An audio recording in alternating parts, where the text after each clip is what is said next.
we move on to the foreign case study, and we'll first look at the situation of emigrating to Thailand. This is the fact pattern. We've got Akira Kin and Atsuka, and they are currently resident domiciled and citizens of Japan. And here we see Akira owns land, investments, and cash. He also has land investments both in Thailand as well as in Singapore. And the scenario that we're playing is that the family decide to move from Japan to Thailand. Now, in looking at this, the first thing that we're going to run through is how can a family move across? So what's the emigration options available to families to move into Thailand? And this will naturally lead us to discuss the Thai Elite program, the eligibility and requirements for this very popular program, application process and the due diligence requirements, and whether or not you can escalate through to become a Thai PR or a citizen going forward. We'll also mention some of the other regional programs that are available in Southeast Asia. So just to start, now invite this crash from Henley and Partners. If you can run through with us program and all of these issues that we've posted up here. Andrew, can you hear me? Yep, I can hear you. Yeah, thanks, Zach. So the Thailand Elite program provides its members with 5, 10, or 20-year privileged entry visas to stay and reside in Thailand. It's classified as a tourist visa, so it's a multiple entry visa, which allows its members to come and go as many times as they wish throughout the year, or if they wish to stay consecutively for the duration of their program, they can do so. It's one of the more unique visas in that sense. They would have to pay an extension. They would have to pay for a visa extension if they do stay consecutively for over 365 days, however, but it's pretty unique in that sense. For Akira and his family, it depends. How I like to break the program down to my clients is that for the 5, 10, or 20-year options, there's an individual can apply or a family can apply. So it depends on Akira-san and his family's wishes to stay in the kingdom for 5 years or 10 years or 20 years. For the 5-year program, they could apply for the program, which for its minimum requirement is, say, a couple. So that could be Akira and Kin. It would cost them 800,000 Thai baht. For any dependent, it's an additional 300,000 Thai baht. So for the 5-year program, that would only cost him 1.1 million. For the 10-year program, for, say, Akira being the core applicant, it would cost him 800,000 Thai baht. And for each additional dependent, it's 700,000 Thai baht. So for 10 years, it would cost him 2.2 million.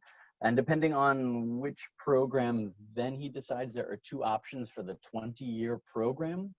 He could, Akira-san could purchase Elite Superiority Extension visas, which is a 20-year visa at 1 million baht each.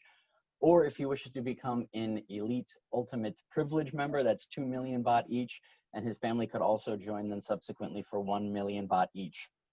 For the Elite Ultimate Privilege program, that does include all the bells and whistles that you hear about, the golf and the unlimited airports of Thailand limousine transfers and the spa as well. They would be limited to, well, the family members would be limited to 10 visits to the golf course per year, and Akira-san would get 20 visits to the golf course per year. However, it is unlimited airports of Thailand transfer services. Eligibility really just depends on if, say, anyone has ever been bankrupt before, has a criminal record, or has previously overstayed a visa in Thailand. If none of those fit to Mr. Akira and his family, then they should be good to go. The application process currently is about 2 to 3 months. It really does depend on the Ministry of Foreign Affairs, but average to say is 2 to 3 months at the moment. And unfortunately, however, one of the caveats of the program is that it does not lead to permanent residency or citizenship. Right. I wonder if you could mention I think the main competing program is the Malaysian program, the Malaysian My Second Home.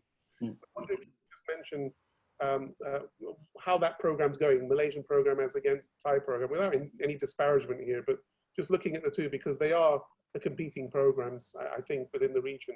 Sure, sure. Yeah, no, in Southeast Asia, they definitely, I would say that they are competing programs. I mean, even looking at it objectively, the Thailand Elite program is one of the more, say, cost and time effective residency programs in the world. Even as you mentioned regarding to the MM2H program, currently processing times are maybe 12 months plus. And I did just receive a memo the other day that the MM2H office has currently closed and is moving to the where's the Immigration Department of Malaysia, and they're not accepting applications until further notice at the moment. So it's difficult to say exactly when your application would be processed or approved currently. That's too, and also the fund requirements to apply for the MM2H program are quite a bit higher, more substantial than for the Thailand Elite program. It's 350,000 ringgit for someone aged over 50 years old, which is about $98,000. And for someone under 50 years old, it's 500,000 ringgit, which is about $150,000. Also, if we look even on the other side of the world and we say compare the, say, Greek Golden Visa program, that requires a minimum investment into real estate that costs 250,000 euros.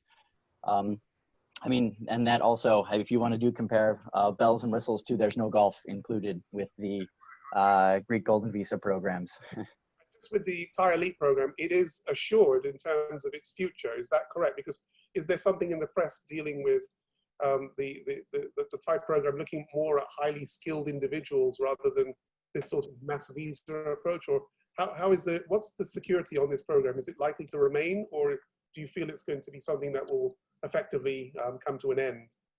No, I actually see the program expanding at the moment. I think you are correct in the terms that the Department of Immigration and the Tourism Authority of Thailand are trying to, say, cut down on mass tourism, quantity tourism, and they're trying to focus more on quality tourism that comes into the country.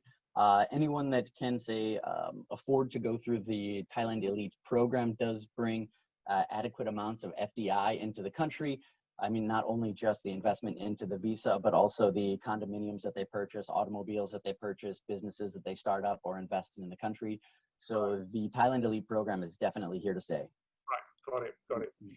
Okay, I think just transitioning now to looking at some of the more technical bits of the transition out of Japan. Japanese tax consequences on actually emigrating to Thailand. And here we look at the distinction between Thai tax residency criteria, the Japanese concept of domicile, and then the applicable double tax treaty between the two jurisdictions.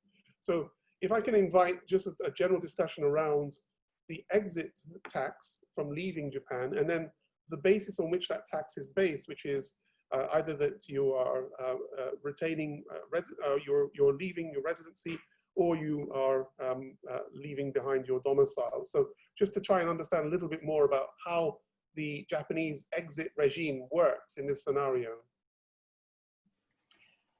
Yes, so Japan has an exit tax system, and exit tax is a kind of a capital gains tax. So that's why when Akira-san and his family moved from Japan to Thailand, such exit tax is triggered. And if they have some stock or securities, well, some other bankable assets, those assets, and also those assets have some, built-in gains, that gains should be taxed as a capital gains, as an exit tax. Right. So, yeah, so we have to look at when they live and where they have domicile. So if they change their domicile from Japan to Thailand, that exit tax triggers.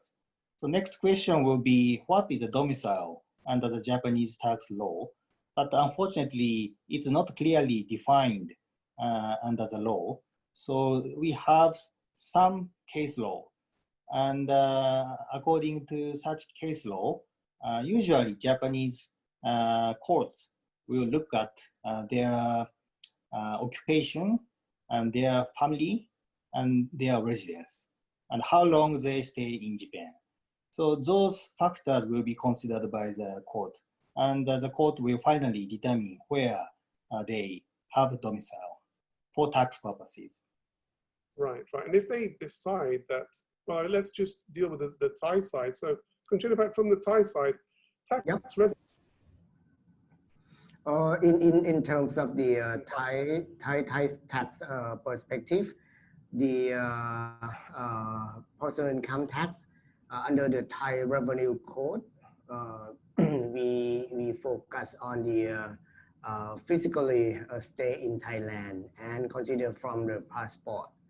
If in a calendar year means tax year for personal income tax purpose, if in a calendar year such people stay in Thailand over 150 days, it will be a Thai tax resident. Right. So if we have a situation where the parties are seen as both Japanese tax residents. Yep. In case, How figure this out? So how would we apply the double tax treaty to determine the actual tax residency?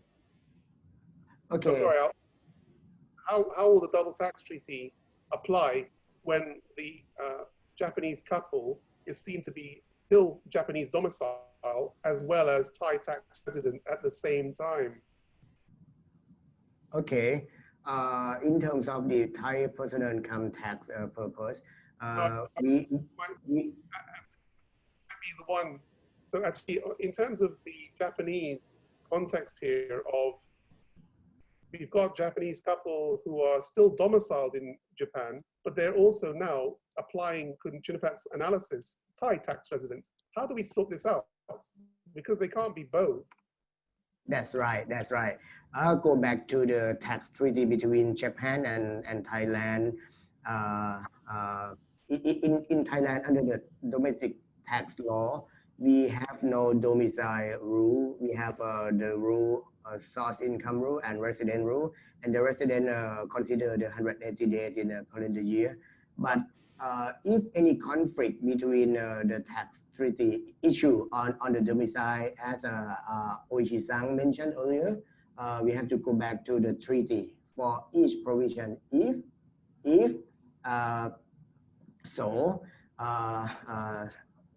Mr. Akira cannot be the taxpayer payer of two countries at the same time. Correct, right. So, Sushi, how is this going to be sorted out? Yeah, actually, Japan has a tax treaty with Thailand, and usually OECD, tax treaty model usually have a detailed tax tiebreaker rules. But under the Japan-Thai tax treaty, the tiebreaker rule is very simple. It just says, both government will discuss and agree on where they have domicile. So. Right.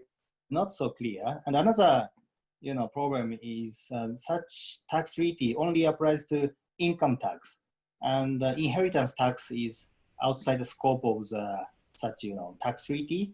So in terms of the inheritance tax, there should be some potential double taxation risk. Right. Okay, but the key thing here is, if you've got yourself in the unfortunate position of being seen as both Japanese as well as Thai tax resident at the same time, you have to actually approach the authorities for them to sort it out. There's no other way of doing it, which presumably involves technical lawyers like you guys getting involved. Okay.